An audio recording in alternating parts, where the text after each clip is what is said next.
বলিউডের উঠতি অভিনেত্রীদের মধ্যে আথিয়া শেঠি একজন। 2015 সালে হিরো সিনেমার মাধ্যমে বলিউডে অভিষেক হয় তার। এছাড়া তার আরও একটি পরিচয় রয়েছে, তিনি বলিউডের জনপ্রিয় অভিনেতা সুনীল শেঠির মেয়ে। তবে রূপালী পর্দায় জ্বলে ওঠার আগেই অভিনয় জগৎ থেকে হঠাৎ করেই সরে দাঁড়ালেন এই অভিনেত্রী।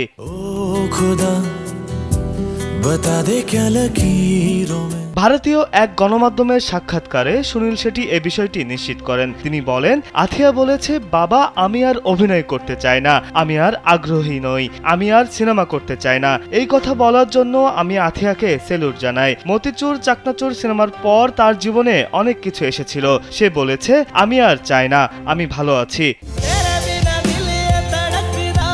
সম্প্রতি কিছুদিন আগে মা হয়েছেন আথিয়া।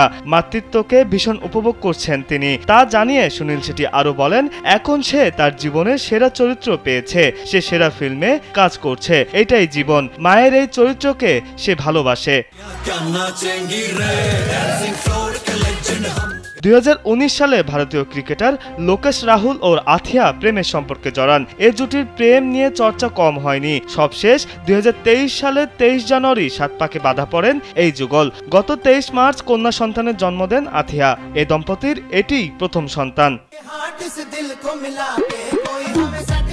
রোমান্টিক সিনেমা হিরো দিয়ে রূপালী জগতে যাত্রা শুরু করেন আথিয়া। অভিষেকের পর 2 বছরের বিরতি নিয়ে মুবারাকান সিনেমায় অভিনয় করেন। পরের বছর নওয়াবজাদে সিনেমার একটি গানে দেখা যায় তাকে।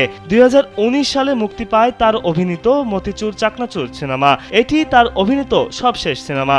এসব সিনেমায় অভিনয় করে খানিকটা পরিচিতি পান আথিয়া। কেবলই যেন জ্বলে ওঠার পথেই ছিলেন তিনি, কিন্তু তার আগেই রূপালী জগৎকে বিদায় জানালেন এই সুন্দরী। বিনোদন ডেস্ক, কালবেলা।